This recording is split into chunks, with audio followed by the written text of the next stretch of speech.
Dans 1h30, ne manquez pas l'événement ce matin. La ministre des Sports, Roxana Maracineanu, qui sera mon invitée avant une réunion cruciale pour l'avenir du foot français. Les clubs, la Ligue de foot professionnelle de la Fédération française de foot, ils ont tous rendez-vous au ministère de l'Intérieur pour que le fiasco d'OL-OM ne se reproduise pas. Ils auront 1 heure pour trouver des solutions car il en existe. Les filets, par exemple, il y en a dans plusieurs stades pour protéger les joueurs, mais pas partout. Faut-il les généraliser? C'est le reportage de la rédaction. Il est signé ce matin Maxime Brandstatter. Après des incidents en août dernier, le Stade de Nice décide de s'équiper de filets de sécurité placés entre la tribune et le terrain, à des endroits stratégiques. Ils empêchent les supporters de jeter des objets sur les joueurs. Alors, bonne ou mauvaise idée, en tout cas, les supporters de Nice ne s'en plaignent pas. Pour moi, c'est pas une barrière, je trouve que c'est juste quelque chose de bien qui va empêcher qu'il arrive des incidents comme avec Dimitri Payet. Il faut qu'on puisse assurer la sécurité des joueurs. S'il y a un joueur qui ne peut pas aller tirer un corner, c'est pas normal.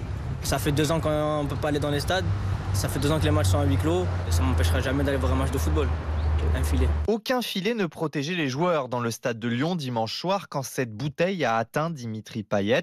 Julien Chamou, président d'une association de supporters de Lyon, ne décolère toujours pas. Mais même après cette soirée gâchée, des filets, il n'en veut pas. Si demain il y a des filets et que je dois aller voir des humains courir après un ballon derrière des filets, pour moi j'aurais l'impression d'être derrière une cage et je ne vais pas au stade pour être derrière une cage, sinon je reste chez moi et je reste derrière ma télé. Il y a un moment on se doit d'être intelligent et de ne pas aller au stade pour caillasser ces joueurs. Des filets de sécurité ne régleraient pas totalement le problème, explique Grégory Lafosse, gérant d'une entreprise de sécurité qui intervient dans les stades. Quand on va mettre les filets en place, peut-être que la personne qui est malveillante elle va trouver un autre moyen, un autre angle de tir. Peut-être qu'ils seront plus atteints au niveau du point de corner, mais ils seront atteints au niveau de la touche. Le but, ça n'a jamais été d'avoir un risque zéro, ça a été de réduire fortement la tendance à pouvoir avoir des objets dangereux à l'entrée. Il en rentrera toujours. Ce qu'il faut se dire, c'est que s'il n'y avait pas toutes ces dispositions et moyens de sécurité mis en place, ce serait énorme ce que vous verrez sur les stades s'il n'y avait pas tout ça. Une autre solution serait de mieux préparer les stadiers.